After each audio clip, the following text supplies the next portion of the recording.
See the What's up, starter guys? over Cousins? How's it going? Yeah, he's QB1. Yeah, Cousins is in Minnesota. Minnesota, I don't.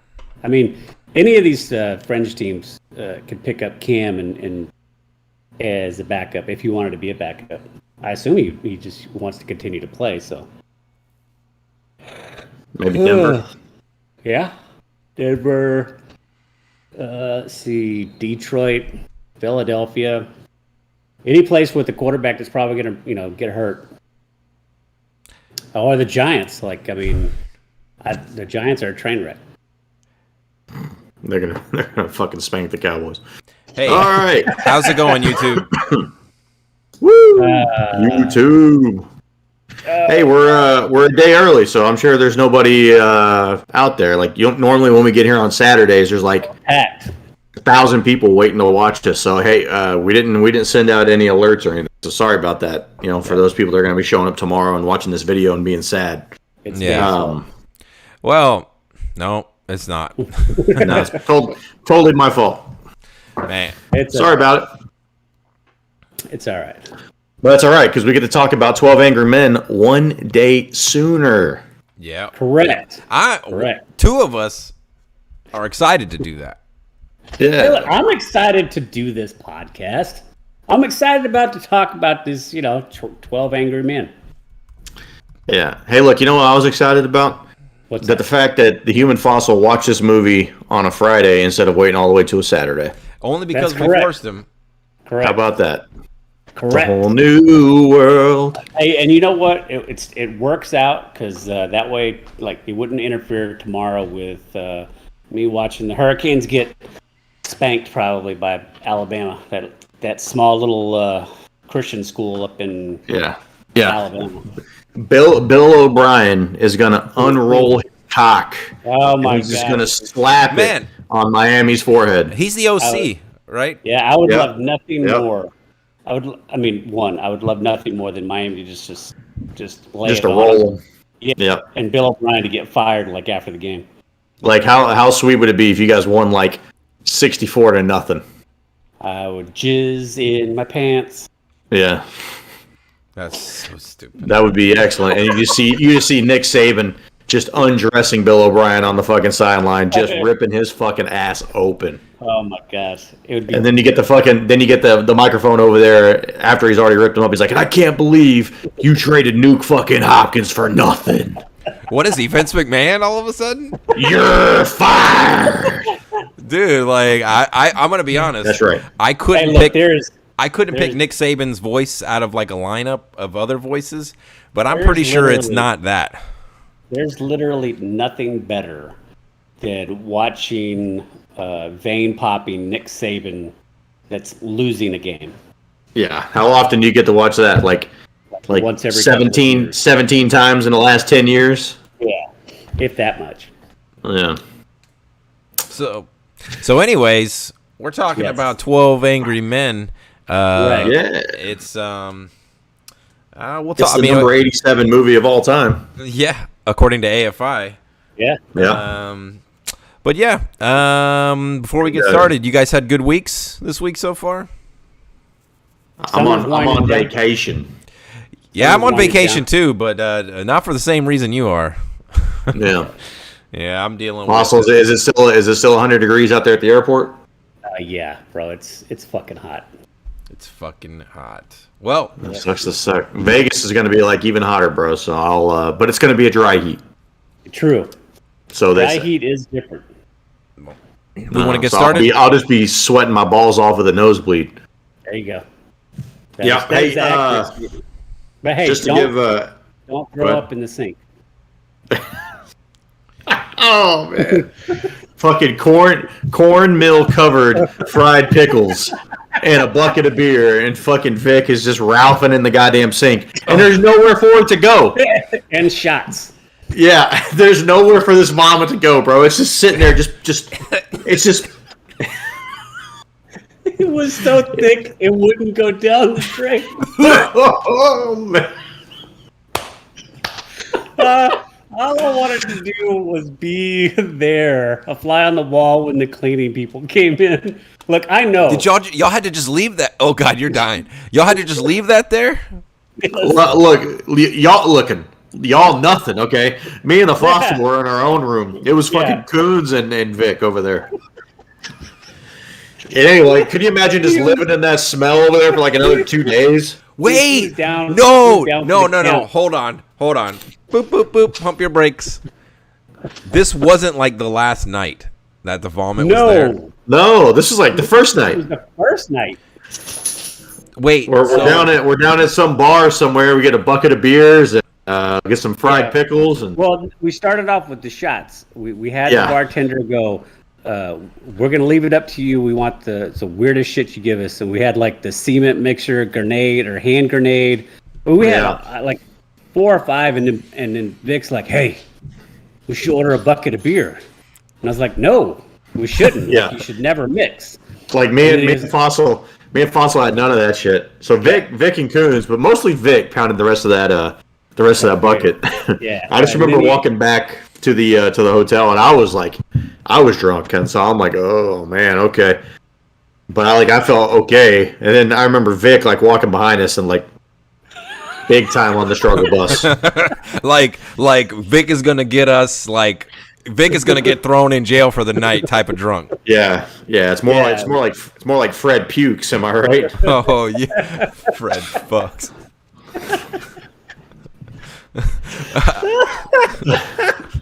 Oh shit. Oh my, yeah. So like the next morning, we're doing roll call to go eat breakfast, and Vic's like, "Nah, man, I think I'm just gonna stay here." Okay, well, we'll bring some back for you. We went to the Flamingo. I don't know where we went. No, it was the place where they have the big giant buffet. And we came back and we brought him like muffins and stuff. That dude never left his room.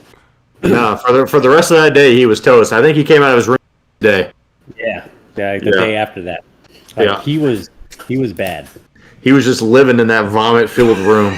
That is so fucking foul, dude. Because just cooking a vomit stew in the fucking sink. It was in the sink. So did y'all see this? Did y'all see it? No way. I was gonna go. No, I'll fucking add to it if I see that shit. So how did y'all? So did Vic describe it or something, or Coons? I think Coons told us about it the next day, and then Vic was just like, yeah, doing his thing. Oh, Jesus Christ. Brutality. And I gotta say, I know that the people that clean the rooms in Vegas have seen some crazy, crazy stuff. But I'm sure that wasn't even the top of the list. But that surely wasn't fun when you're having to fucking ice cream scoop fucking vomit out of a goddamn sink. I'm sure it's more fun to clean googe up, off of some sheets or something. Like, man, I bet they had a good night. Versus like trying to fucking scoop out the cornmeal that's mixed in with the vomit in the sink, so it won't clog. And like whole pickles and shit. Yeah. Could you imagine how fucking acidic that smelled like? Like just how like fucking, just like. I mean, it just that whole room had to smell bad. Oh man. Hey. Yeah, I'm gonna get that kind of wasted when I'm in Vegas this week. Maybe you can get the same hotel. We're not. No, we're staying at the Venetian. We're not going to be in the. Yeah, we were at the Grand last time, weren't we? The MGM Grand. Yep, the human fossil, doing the thing. Yeah, this time we're going to do a nice steak dinner on my dime. Sweet. Yeah, we're going to keep it low key. You going to do any gambling? You going to bet on the Texans to win the Super Bowl? I already told you guys I'm betting the Bills. Oh yeah, that's right. You're the Buffalo Bills, because nobody $5 all in. Buffalo Bills. Yeah, I'll see what the odds are. Maybe for Texans going winless, and if it's tasty enough, maybe I'll throw like $20 on it. Oh, okay. We'll see. Either way, we're here to talk about 12 Angry Men. What an intro. Yeah, just a heads up. Next Saturday, we're not doing the podcast. It's going to be on a Thursday or Friday. But we're talking about the next 5 albums in Megadeth's catalog. So if you're following along with the Metalhead's journey, Megadeth 1 through 5, This next one's going to be album 6 through 10. Yep. It's So start listening to them now. Spoiler: it's rougher than the first 5. That's facts. Big facts. Yeah. I don't know how Megadeth wasn't on the bread line after Dude, coming out with these albums. You're being a moto psycho right now. Ooh, man, God, they suck. Anyway, all right, man. Fucking let's fucking kick it into high gear, dude. Latoot Lamont. Pull it. hello, Down me. that tremor totem. Let's go. No, pretend it doesn't exist. I'm kind of a big deal. What is she doing? I don't know. I'm just going with all the in jokes at this point. Oh, God. Oh. I'll give it to you for a good price. What is she doing? That was on the Scotty fight, right? That was Unica. Just fucking jumping. Was it Unica? Unica? She's just jumping. I don't know if it was Unica, but I just remember Scotty's over there fucking swirling, attacking, and they're just like, Yeah. Josh's like, what is he doing? doing? What is he doing? Yeah. Get out of the fire. Get out of the fire, Unica. Yeah. Get out of the fire. Dude, you know what Unica probably subscribed to? Stay in fire, DPS higher. That's right. I got this dude works for me. He always tells me that stupid shit. All right. All right, let's do this.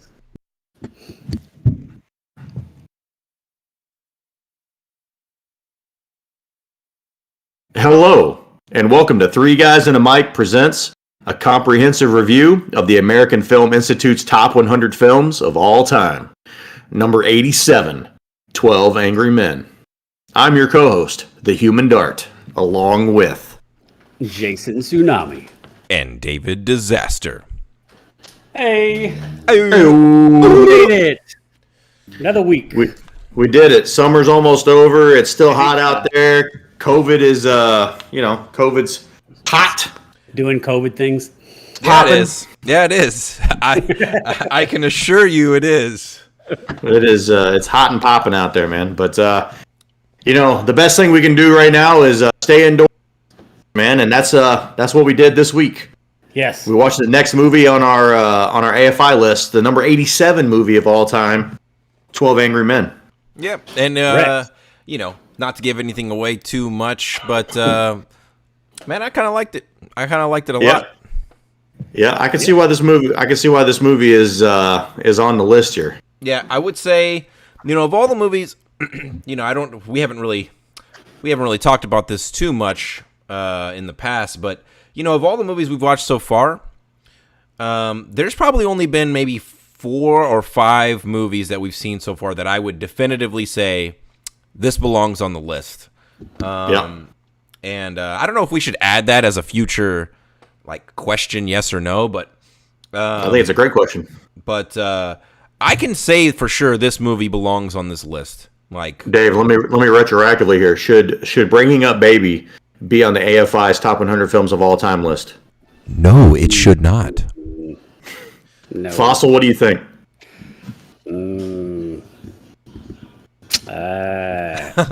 Jesus. That's a hard no. Yeah. Well, hey, for all those folks that are new, maybe don't know what's going on here.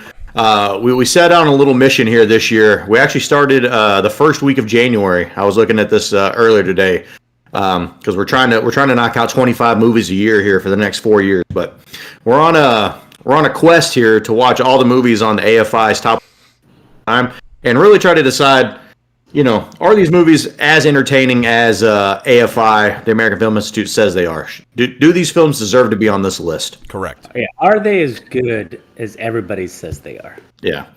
So we've made it through a healthy amount of movies. So we're up to number 87 here, which this is a movie called 12 Angry Men, which came out in 1957. So actually, slightly more contemporary than some of the movies we've seen recently with Bringing Up Baby and Swing Time. So that was a nice change of pace. So, yes, so I agree. Josh, before we get started, we didn't do this last time, so I want to make sure we do it this time. Why don't we remind everybody how our rating system works here and kind of what we're trying to accomplish with it? Yeah, so we decided it was important that we have our own proprietary rating system for the Three Guys and a Mic podcast, and we like to describe things as being shit.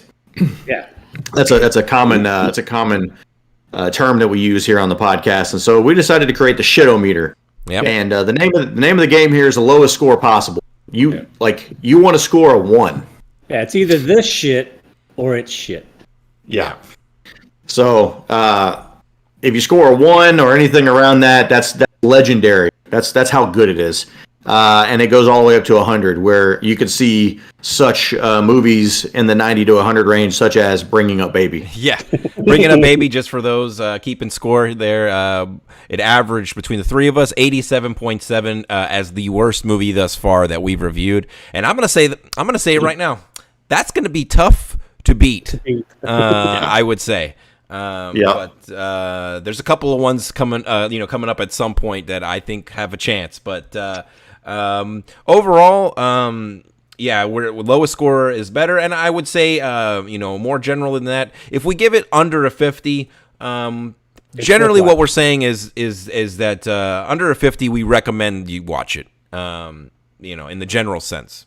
Yep. So Human Fossil, get us kicked off here with this recap, and then I'll give you guys a couple of stats I have for the movie. All right, so 12 Angry Men.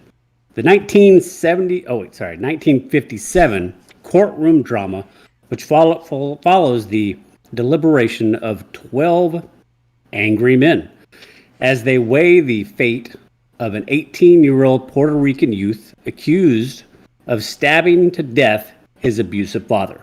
The movie pits one sole juror, Henry Ford. All right, yeah, is it Henry Ford or Henry Fonda? Oh my God, Fonda? That's it. God damn it, Fossil. Let me just stop you right here, bro. Last week, you put forth this. Last week was your magnum opus. That was like Beethoven's fifth, right, or whatever is considered to be his prime, thing. Okay. Yes. This week, you're sucking it up. That's all I'm saying. Maybe you should restart. All right. 12 Angry Men.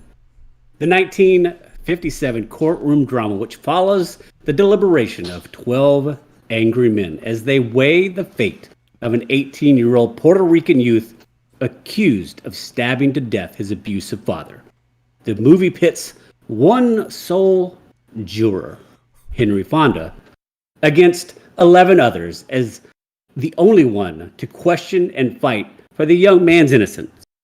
Personal issues, prejudice, as well as intolerance rear their ugly heads as the one juror tries to open the minds to what could be possible, to dig one layer deeper, and to put aside bias to come to a fair verdict. Much better. I'm not going to edit out the first version of past that. So That's cool. Just Human Fossil, that was good, man. All right. All right, so 12 Angry Men came out in 1957. This movie was made for a budget of $340,000, Wow. which is believable because it takes place in one room. yeah. Yeah. This movie, it took me a long time to figure out how much money this made. I don't know how accurate it is, but the closest I could find to an answer was it made $1 million at the box office. So good for it. It made its money back. But one of the things I found out there on it was the movie opened. They opened it up in a giant theater in New York, and this is like a 4,500 seat theater, and the turnout was very poor. They only had enough people to fill the first few rows of the theater. So the movie company panicked and they pulled the movie out of theaters. Oh, like instantly. So instantly after that. So that's why it's hard to really find like a real box office number, because there's just, it wasn't like super prominent out there. So this movie was nominated for 3 Oscars. It was nominated for Best Picture, nominated for Best Director, and it was nominated for Best Writing. It lost all 3 awards to The Bridge on the River Kwai, which is on this list.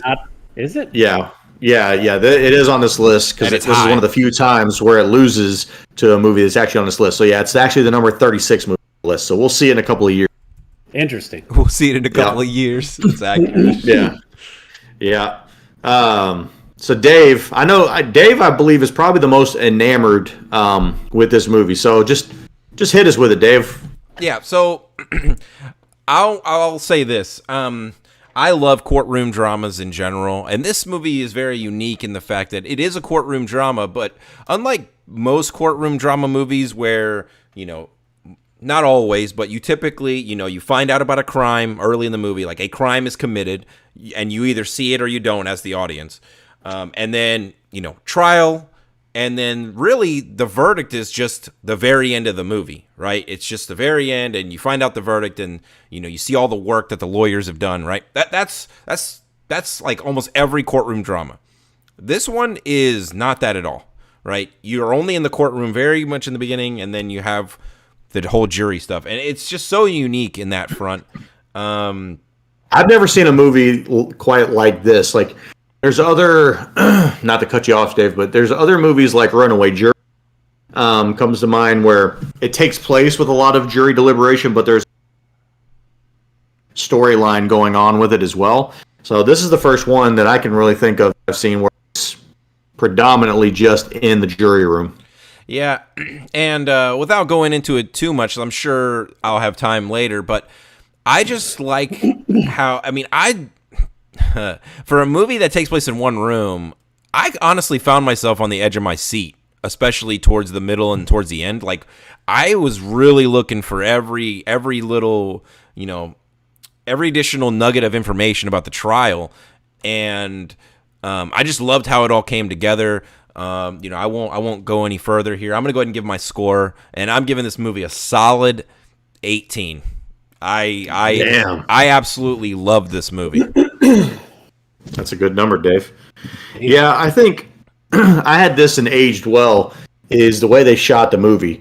For being in just one room the whole time, they really had to be creative with how they shot the movie and how the camera work was. So if you go back and read some of the different things about how the movie was made, they talk about the positions of the cameras throughout the movie, where early on, when they first get into the room, all the cameras are shot pretty high, like around the room. And then as you get deeper into the movie, they come down to the middle of the room as far as like where they're shot. And then finally it comes down to like being mostly all low shots. And it continues to build suspense that way because it feels like you're like really getting sucked in and getting closer to everybody. So just the way it's shot, so you don't have all the extra set pieces and things like that, but the way the movie is actually shot, I think creates some of that tension for you as well. Yeah. All right, Fossil, I think you dislike this movie more than everybody else here. What did you give your score, Josh? I did, and I'm pretty confident I'm going to be in the middle here. Well, then go ahead and go. Okay. Since you and Dave are at least on the same side. Well, look, I talked to Dave about it, and I liked the movie. I felt it was, full transparency, I did fall asleep during the first watch of the movie. I did have to go back and fire it back up, but I was tired, okay? So I wasn't necessarily the movie, but I think the movie's really, really good. It is slow. I've had some time to kind of marinate. I watched this movie last week, so I've had some time to marinate on it for a little while.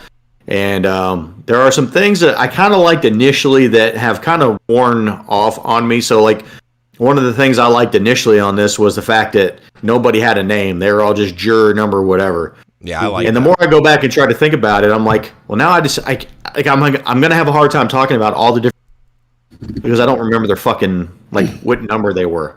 Yeah, I started doing was just like separating them by like what they were. Like, yeah, the racist guy, the baseball game guy, yeah, the salesperson guy, yeah. So look, I'm not going to be as high as Dave on this movie, but I know this is a score compared to some of the other scores I've given on here. I'm going to give this movie a 39. Okay. Oh, this is a solid recommend. All right. Yeah, that's a little bit worse than what I was expecting, but that's still a respectable score. All right, so this movie is extremely strong. Every actor creates their own character. And was Fossil? Was he playing the game on us here? I think he did, man. The movie plays out organically for each character, altering your perception of each juror as the layers of the character are slowly exposed. There's not a single section of this movie in which they have to spoon feed you anything, which is absolutely fantastic. Especially based on some of the movies I've watched lately. The most current movie that I've watched recently was Ant-Man and Wasp, where they had to spoon feed you every single thing because they thought you were just an ignorant person. Whereas in this movie, you just get to watch it all unfold like you're a fly on the wall. This movie, by far, hands down, is the best classic film we've watched so far. I gave the movie a 19. Oh, shit. Okay. Apparently I like this movie way less than everybody else. There was not really a section to this movie where I ever rolled my eyes or lost interest. Okay. I was on one hand, I was pleasantly surprised for a movie of this age, and on the other hand, I was extremely grateful because I was starting to lose hope on this AFI list with these movies that are, say black and white, like older. Yes. I feel like, I mean, look, I know your guys' opinion on some of these other movies, but to me, like, it's actually, I don't find myself dreading like a lot of these movies anymore because I've been pleasantly surprised by most of the movies that we've watched. Like, I mean, again, I know it's a running joke here, but I still think Yankee Doodle Dandy is a really, really good movie. I really enjoy it. I watched it again actually last week. Like, I really liked that movie. And Swing Time wasn't bad. Like, I enjoyed Swing Time. Like, I'm not going to queue up Swing Time to watch, once a month or anything like that. But like, if I'm in a hotel room and it's on, I'm gonna. So I think I feel like we've been pretty fortunate in most of the movies we've had, especially the classic movies. I think most of them are good. And I think this is another great classic movie that's on the list. Yep. So it's a really strong score from this movie. That gives it an overall rating from three of us at a 25.3. So very, very high marks. That puts what is that, third or fourth best? That's fourth best. That puts it behind. I'll just go in order of the top three. So we got we have a tie for first. I don't know if I mentioned this last time, but we have a tie for first between Pulp Fiction and Sixth Sense, both at 15.7. And then we got Goodfellas coming in next, and then this movie. Is it bad that the three top movies we have are all the newest movies on the list? Like, they're all in the 90s? I mean, look. Is that indicative of us? No, because I think, it is. I mean, we're going to have a bias towards something that was at least put out while we were alive. Yeah. But I mean, Blade Runner was the 80s, right? Yeah. I was really alive then. Yeah, Blade Runner is a little bit further down the list, so it doesn't have to be new to be high on the list. It's just got to be good. Yes, and it has to be entertaining, which is this movie in a nutshell. And I think one of the cool things about this movie is even if you're not I'm not a big fan of like courtroom drama, and this still was not that. This was like a peek behind the curtain of what goes on when you get past that part of the courtroom stuff, and you just have these people with somebody's life in their hands, and they're gonna argue it out. Yep. We'll hop right into some of our favorites. Dave, you gave the best score here, so let's start off with your favorite scenes.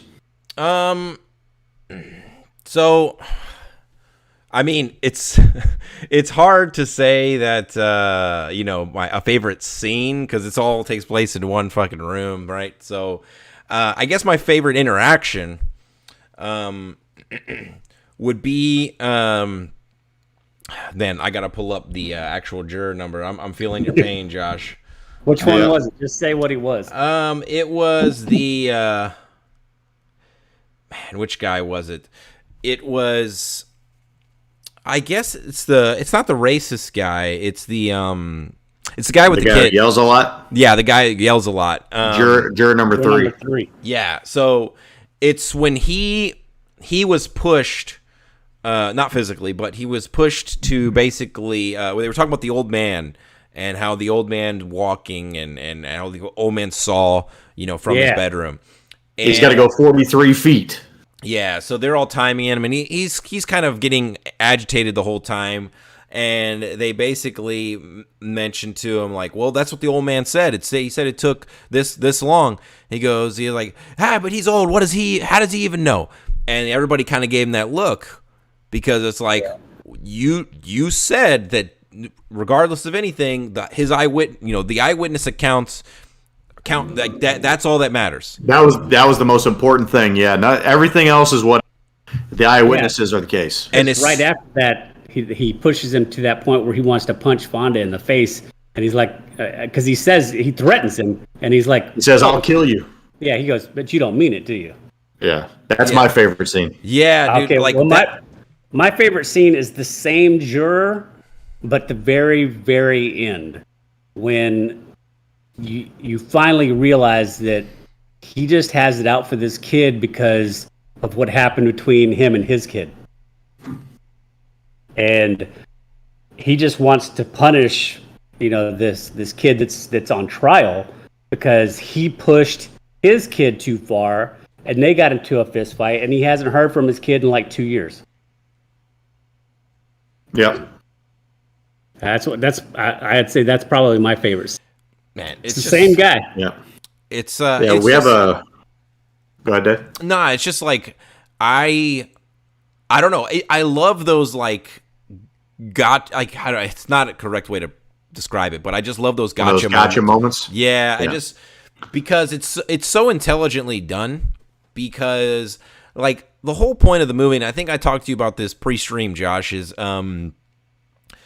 it's not that Fonda's character, Davis, one of the few characters' names we actually know, it's not that he's saying that the kid didn't do it.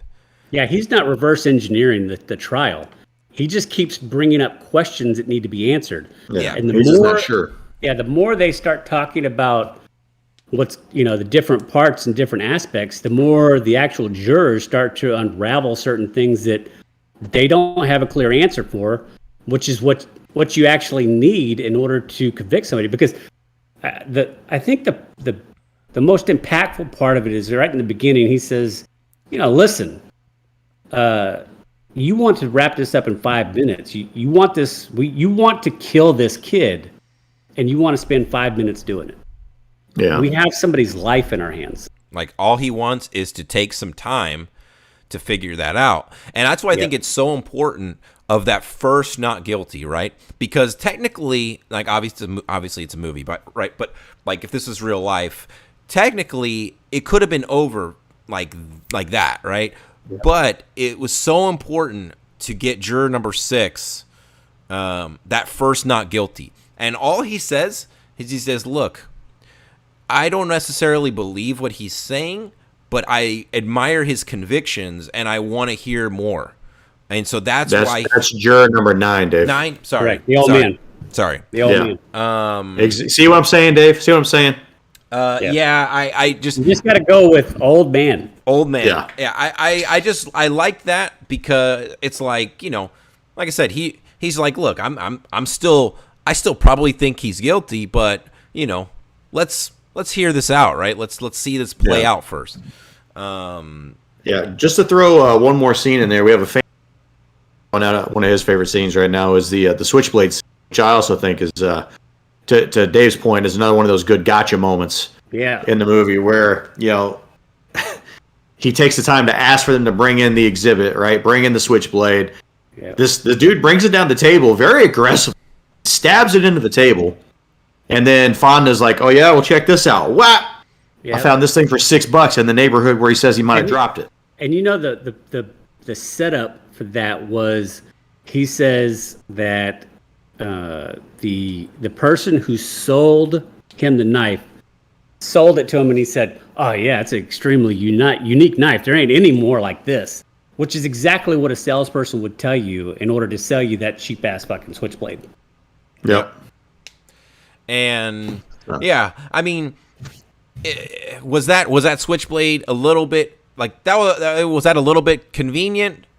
Yeah, probably. It was a little. That was like the only like on the nose moment in the movie, but But it was still pretty good. Like I even found myself, I was like, "Oh shit, okay." Yeah. I thought it was excellent. I mean, to Jason's, I don't know if you said this exactly, but it's kind of what I was thinking when you were talking about your review. There's not a wasted moment in this movie. No. Which I think a lot of movies that we've been reviewing, and I will say a lot of filler, and I would say even more so movies that aren't on this list, just movies that I've watched just in passing. Like, there's just so much filler and so much hand-holding. This movie is 90 minutes, but it's a tight 90 minutes, right? It's like, you can't go to the bathroom. You have to keep up. You can't go to the bathroom on any scene. Yeah, even scenes that you would think are about to be a throwaway, like when they have a 5-minute break and Fonda goes into the bathroom to go wash his hands and his face off. He has two different interactions with two different jurors, and they're both impactful. Yep. Well, what do you think? I mean, let's just jump into favorite character. What's everybody's favorite character? So I'll go first. I really liked the watchmaker. I just want to give him some attention. Juror number 11. Yep. Yeah. I loved when he was calling out the baseball guy, right? Yeah. And he basically called him a coward. Yeah. Because the owner of the Washington Sentinels from the Replacements. Yeah. Basically because juror number 7, the baseball guy, he just immediately flipped to not guilty. Yeah. And he's like, I just want to go home. Yeah, and the watchmaker, juror number 11, he's just like, whoa. Like, look, believe in your convictions. Yes. Like, don't be a coward just because you want to get this over with. If you want to if you want to say guilty, then let's figure it out. How to, let's talk this through. Let's get a real resolution. Don't just flip just because you want to go home. Yeah, and I just love that. I thought that was excellent. Yeah, really, really impactful scene. I mean, like, look, honestly, you could probably... I mean, Henry Fonda's also the easy pick there, but I just wanted to give him a little moment. Yeah, I would have to say my favorite character is the old man. I had a 1A, kind of 1B. The old man, if it wasn't for the old man, the movie would have been 10 minutes long. Yep. And there was multiple times where he stood up and challenged other jurors. Like, it didn't make any difference how old he was. It was kind of like one of those things that, like, look, I'm not too old to come over there, situations. But yeah, I liked him, and I liked the stat guy, the guy that doesn't sweat. Yeah, that was I interesting. think he was number 5. I think he was 4. 4. Yeah. You're right, 4. He was really interesting. I liked that whole like, if you notice, like, everyone else was sweating more and more throughout the movie. Dude, that shit was brutal. Yeah. Like, you could just he finally starts grilling him, and he starts sweating. Yeah, you could feel how hot it was in that room. Yeah. And go ahead, Josh. So my favorite character, I find myself going chalk this week. So I went with Fonda. I went with juror number 8. Okay. That's not a bad pick. He was just the engine for the movie. He made it go. Yeah, he did. Yeah. And I think I think a great part of why I like this movie so much is because I could identify with the main character, because I always like to I look at things from like every angle, and he doesn't come out and say, "Oh, he's fucking in." No, he says right from the start, "Look, everything looks like he's guilty. All I want to do is question what I've been told." That's it. Like, I just want to see, like, I want to put myself in his shoes. I want to put myself in that situation. I want to put myself here. Yes, they told us this fact, but how factual is that fact? Yeah. Like, I completely agree with there's not it's not a bad thing to pick him as as your favorite because I identify with him the most. But like that, I think that was a good thing about this movie is that he was able to get each juror to at least open your mind just a little bit to see the other side of whatever their stance was. Yeah. I think it's important, like that. This movie kind of reminded me, or I'm not sure I even like fully understood it, but you know, when a jury is trying to decide whether someone's guilty or not guilty, it's not like they don't have to think the person is innocent. It's just, is there enough reasonable doubt? Like, can they definitively say, yes, 100% this person did it? And, you know, by the end of this movie, we don't actually know if the kid is innocent or guilty. We just know that the people in the room couldn't, weren't sure 100% that he was guilty. So there was enough doubt, and that's all it takes. Yeah. And I think it does also in my opinion, it does a very good job of laying the foundation that, listen, we need to come up with enough proof to kill this kid. Because they said it a couple of times, like, this is mandatory. Like, if we say guilty, the dude's going to fry in the chair. Yeah. And I think that was very... So I had juror number 3 as the Roy Batty Award for acting week. He just, we've all worked in customer service, and he really just reminded me of like a customer who realizes that they're wrong, but they've already gone too deep. Yep. Yeah, they've gone too deep into yelling at you, and so they just can't go back. So they got to keep just diving in and diving in and diving in. Yeah. So he was a little too much of a yeller. So. Yeah, and then after it's all over, they kind of give you that bullshit apology. Yeah. What about least favorite actor or character? Least favorite character? I'm gonna go with the racist guy. Juror number 10. I think everybody's gonna have him. Yeah. I mean, I think it's. I do love the scene where the whole room, kind of turns on him. And I will say this. I think the best part of that is the fact that it transcends time. Yes. Yeah. Because a lot of people know somebody like that even today. And after he just kept going on and on and on, you got to the point where everybody was just like, you know what? I'm just not gonna be a part of this. Yeah. Until he was so alone that he became just a shell of him, and he fucking folded like a goddamn lawn chair. Yeah. I think we all had number 10. Yeah. Yeah. Yep. Yeah. I think for me that bleeds into to age poorly, which I don't know if it's aged poorly or aged well. Maybe I don't know. I think this is the reason why this movie's on the list, right? And it's the conversation that's generated from this about bias or even unconscious bias today, right? Like we do, like where I work, we do a lot of training on unconscious bias, right? Like people that have held multiple jobs in the last 3 years, right? Like traditionally as a manager, you would look at that and be like, well, clearly this guy, he can't get along with his leadership. He's just a job hopper. He's going to hop on me. But what's the reason for that, right? Was it poor leadership where he was? Did he not have a job that he felt fulfilled in, right? A lot of the training we've done in the last few years have totally tried to open up and change your mindset, right? Yeah. And that's the thing in this movie that really hit me like a ton of bricks is. Like, juror number 10 is convinced this dude's guilty because he's fucking Puerto Rican. Yep. Like, for no other reason other than he's not a white guy. Yeah, he spends multiple opportunities just ranting about they, this, them. He's guilty. Look at, all about those people. Yeah.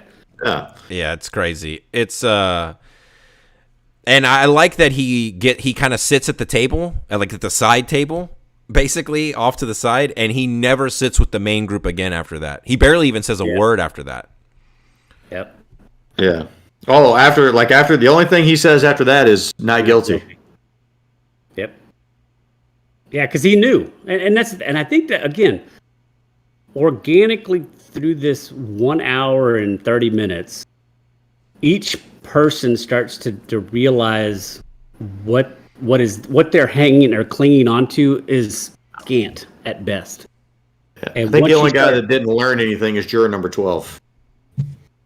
the salesman. The marketing guy. Yeah, that guy didn't learn shit. Yeah, I don't think he learned much. I think he just kind of like I think at the end, you realize that he was just faking it. Yeah, Yeah. for sure. The only other thing I had for Age Poorly is just being in the time of COVID that we're in right now. I think juror number 10 was also the sick guy, right? He's in there coughing on everybody. Yes. Yeah. Motherfucker Like, didn't have his mask good Lord, on. bro. Go home. You're sick. Yeah. What are you doing? I don't personally have anything that aged poorly. I mean, for me, it was hard to pick that just because, I mean, the movie took place in one room.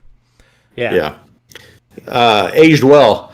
I thought one of the things that stood out to me, like I said, I named one of the things earlier on, which is just the way the movie's shot, but there was kind of a throwaway line early on in the movie here, but this movie also took place on the hottest day of the year. That was just like a throwaway line for the movie, but we've seen another movie, Do the Right Thing, which also took place on the hottest day of the year. And I think, it's got some common bond there of like these guys just getting progressively more and more upset and angry, to where, you finally get the big blow up scene where the guy says he's going to kill, Fonda. Yeah. So I just thought that was kind of interesting. Just, the effect that obviously just heat has on a tense situation. And we've seen it pop up in 2 of the first 14 movies here that we've done. Yeah. Yeah. For me, aged well, like, I know this isn't totally accurate, but I think overall the movie isn't dated necessarily, right? That's where I was going to go. So it's yeah, there's a few things where you kind of realize, okay, this is not 2021, right? But like, I think the like the things that they deal with, the conversations that they're having are incredibly, or like a lot of it's still very relevant conversation. And I imagine that this film, this could probably be shown, if it's not already shown, in like high schools today, and just like, different things like that. Like, I think it would be very well received, as like beyond, I would say beyond the players that baseball names that's on the teams. Like, you cannot date this movie. Yeah. I mean, there's no technology, but they wouldn't have that in a jury room anyway. So, I mean, yeah, I mean, I think for a movie that takes place in a single room, I think it's, like I said, it's, and the fact that it's in black and white, that's the only other thing that dates it, right? Yeah. But, I thought the whole movie as a whole just ages well and still very, very relevant. Oh, I agree. One other thing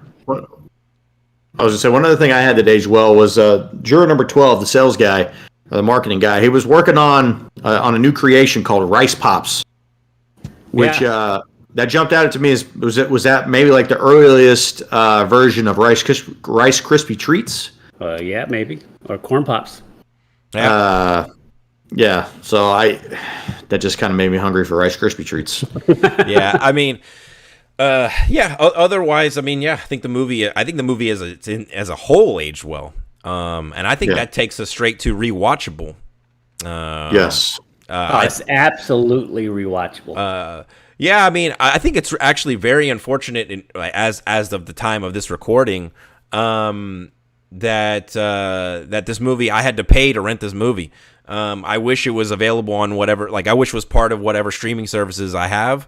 Because I would have rewatched it again just for fun, leading up to this podcast. So I 100% will rewatch this movie. I may even buy it, depending on the situation.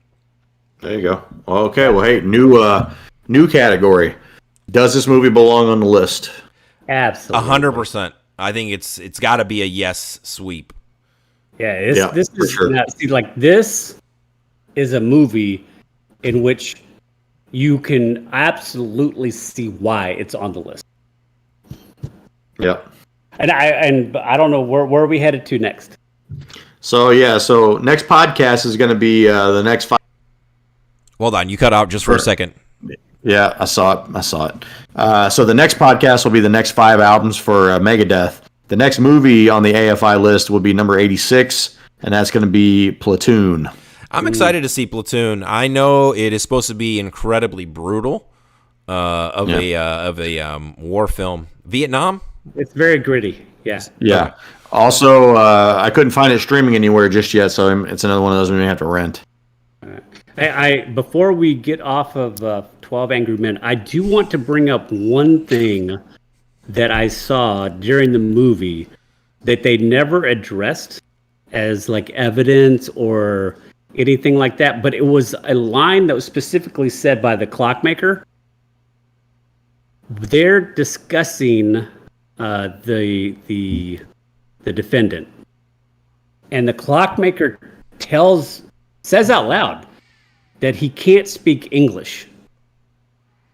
But they never addressed that in the fact that if he can't speak English, then how did he say out loud shouting, "I will kill you"?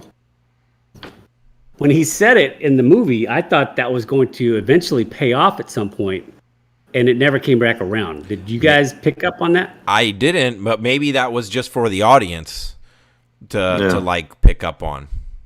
I don't know. Like I said, I'm curious. I didn't do any research as far as that went to see like if there was a director's cut or edited, or I didn't look up that line.